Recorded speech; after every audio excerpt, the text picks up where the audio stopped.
পীরকে বাবা বলি কেন? জি ধন্যবাদ। পীরকে বাবা বলা হয় সম্মানার্থে। আমি যতটুকু সম্ভব হয়েছে গবেষণা করে দেখছি, একজন মুসলমানের 8 প্রকার বাপ আছে। এর মধ্যে 4 প্রকার বাপ যদি কেউ অস্বীকার করে তাহলে সে জাহান্নামে যাবে। হ্যাঁ, 8 প্রকার বাপ আমি গবেষণা করে পাইছি আর কি, আমার ক্ষুদ্র গবেষণা। কারো দৃষ্টিতে আরো বেশি হইতে পারে, কারো কাছে কমও হইতে পারে। আমার গবেষণাটা বলি, 8 প্রকার বাবার মধ্যে 4 প্রকার বাপ যদি না মানে সে জাহান্নামে যাবে। 1 নম্বর বাবা হলো জন্মদাতা বাবা, কেউ যদি অস্বীকার করে সহিহ মুসলিমে আছে তার ঠিকানা জাহান্নাম।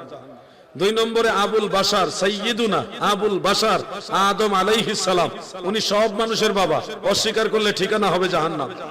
3 নম্বরে মিল্লাতা আবিকুম ইব্রাহিম, সমস্ত মুসলমানের বাবা ইব্রাহিম আলাইহিস সালাম, উনাকে অস্বীকার করলে ঈমানও যাইব জাহান্নামও যাইব।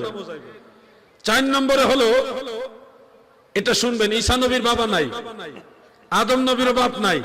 আল্লাহ রাসূল বলেন আনা আবুল আরওয়াহ, আমি সমস্ত রূহুর বাবা। ঈসা নবীর রূহানি বাবা, আদম নবীর রূহানি বাবা মুহাম্মদুর রাসূলুল্লাহ। আপনি আরো সহজে পাবেন, সেটা হলো আন-নাবিয়্যু আওলা বিল মুমিনিনা মিন আনফুসিহিম ওয়া আজওয়াজুহুম উম্মাহাতুহুম। এই আয়াতে কারিমা যে কোনো তাফসীর খুললে পাবেন, যে কোনো তাফসীর, একেবারে যে কোনো তাফসীর খুললে পাবেন। আমি দুইটার নাম বলি, তাফসীরে তাবারি এবং তাফসীরে দুররে মানসুর। এগুলি হলো তাফসীর বিল রিওয়ায়াত, তাফসীর বিল মা'সুর।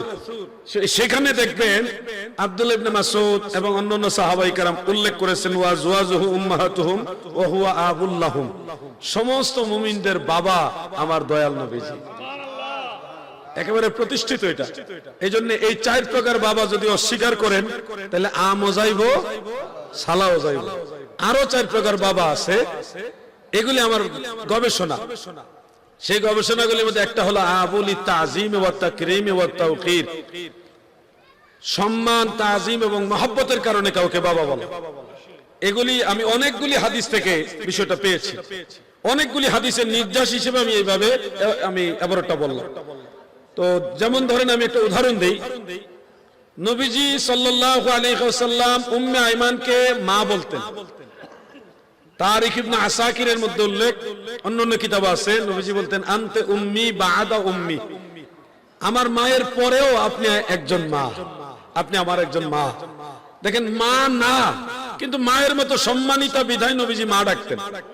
আবু তালেবের স্ত্রী হযরত আলী রাদিয়াল্লাহু আনহুর মা, ওনার নাম ফাতেমা, ওনাকে নবীজি মা ডাকতেন। উনি মারা যাওয়ার পরে রাসূল 4 তাকবীরে জানাজা পড়ায় দোয়া করেছিলেন এবং দোয়ার মধ্যে বলেছিলেন আল্লাহুম্মা গফিরলি উম্মি ফাতেমা বিনত আসাদ, আল্লাহ আমার মা উম্মি, আমার মা ফাতেমা বিনত আসাদকে তুমি মাফ করে দাও। ওনাকেও নবীজি মা ডাকতেন। এখান থেকে মাসআলা সাবিত হয়, মায়ের মতো সম্মানিতা মহিলাদেরকে মা বলা রাসূলের সুন্নাত, আল্লাহ রাসূলের সুন্নাত। ওইদিকে খেয়াল করে বাবার মতো সম্মানিত যারা, তাদেরকে বাবা বলে সম্বোধন করা আদব, আদব, আদব। অনেক সাহাবীকে নবীজি, এগুলি লম্বা আলোচনা চলে আসবে, আমি ওদিকে যাচ্ছি না, শুধু এতটুকু বললাম, সম্মান, তাজিম এবং মহব্বতের কারণে কাউকে বাবা বলার বিধান ইসলামে আছে। আপনি শ্বশুরকে আব্বা ডাকেন, বলবেন শ্বশুরকে বাবা ডাকতে হবে, এমন বিষয় আমরা সমর্থন করি না। আপনি শ্বশুরকে না হয় বাবা ডাকেন না, নিজের ছেলেকে তো আব্বু ডাকেন, নিজের ছেলেকে তো আঙ্কেল ডাকেন না, চাচ্চু ডাকেন না, কাকু ডাকেন না, আব্বু তো ডাকেন। নিজের মেয়েকে মা ডাকেন, এইখানে কেন ডাকেন? বলবেন ছেলে মেয়েকে আব্বু ডাকি না, এইটা কইলে কেউ বিশ্বাস করবো না। এই ডাকার প্রচলনটা মুসলিম মিল্লাতের মধ্যে আছে।